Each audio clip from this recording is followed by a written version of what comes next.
ওয়াফাতুন নবী এটা পালনীয় নয়, এটা আলোচনার বিষয়। যেটা পালনীয় সেটা হলো সিরাতুন নবী, এটা পালন করে না। যেটা পালন করা সম্ভব নয় ওইটাই নিয়ে আমরা দৌড়াদৌড়ি করছি।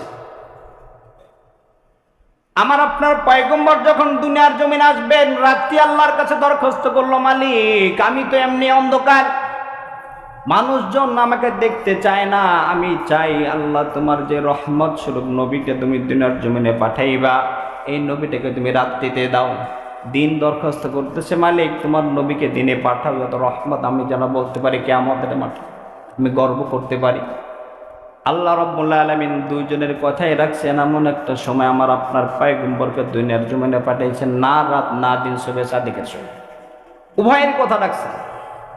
মা আমিনা বলেন, আমার ছেলে যখন দুনিয়ার জমিনে আসছে, যেই ঘরে জন্ম হয়েছে ওই ঘরটার সাথে সাথে আলোকিত, নূরের দ্বারা চতুর্দিকে আলো,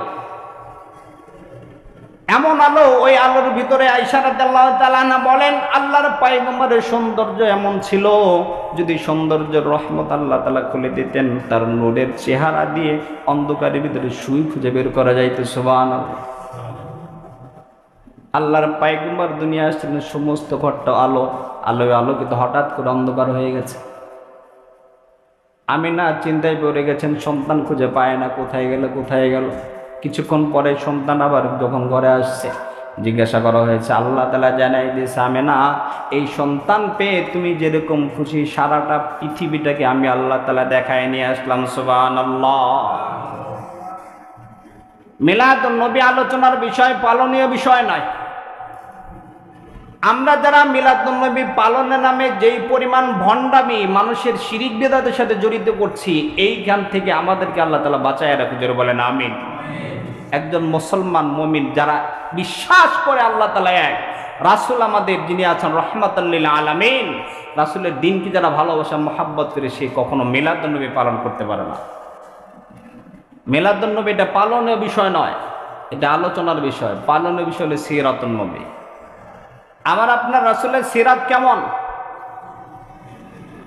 আমার আপনার পয়গম্বর সিরাত, হযরতে আয়েশা সিদ্দিকা রাদিয়াল্লাহু তাআলা আনহার কাছে সাহাবীদের একটা জামাত গিয়ে জিজ্ঞেস করতেছে, মা আয়েশা, আল্লাহর পয়গম্বর যিনি ছিলেন ইনার চরিত্র কেমন? হযরতে আয়েশা রাদিয়াল্লাহু তাআলা আনহা বলেন, কিছুক্ষণ সময় আল্লাহর পয়গম্বরের চরিত্র আলোচনা করার পর বললেন, আমা তাকরাউনাল কোরআন, তোমরা কি কোরআন পড়ো না?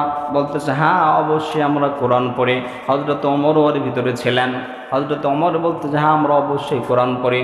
আল্লাহর পয়গম্বরের স্ত্রী আয়েশা রাদিয়াল্লাহু তাআলা আনহা বলতেছেন, কানা খুলুকুহু খুলুকুল কোরআন, আমার আপনার নবীর চরিত্র ছিল সম্পূর্ণ 30 পারা কোরআন। সুবহানাল্লাহ। সম্পূর্ণ কোরআনটাই রাসূলের চরিত্র।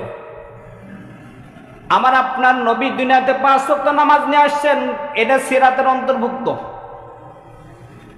5 ওয়াক্ত নামাজ আমার আপনার জীবনে ফরজ। এই ফরজটা করেছেন কে? জোরে বলেন, 5 ওয়াক্ত ফরজ, এই হুকুমটা কার? আবার বলেন। এটা আসছেন আমার রাসূলের মাধ্যমে, সিরাতের ভিতরে 5 ওয়াক্ত নামাজ পড়া ফরজ। আমি নামাজের খবর নাই।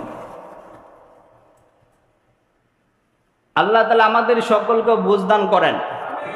সিরাত নিয়ে মিলাদ নিয়ে যেটা আলোচনা করা যায়, আলোচনা যত করবেন এর শেষ নাই। আল্লাহ রাসূলের মর্যাদা নিয়ে সিরাত নিয়ে আলোচনা করবেন, কই শেষ করতে পারবেন।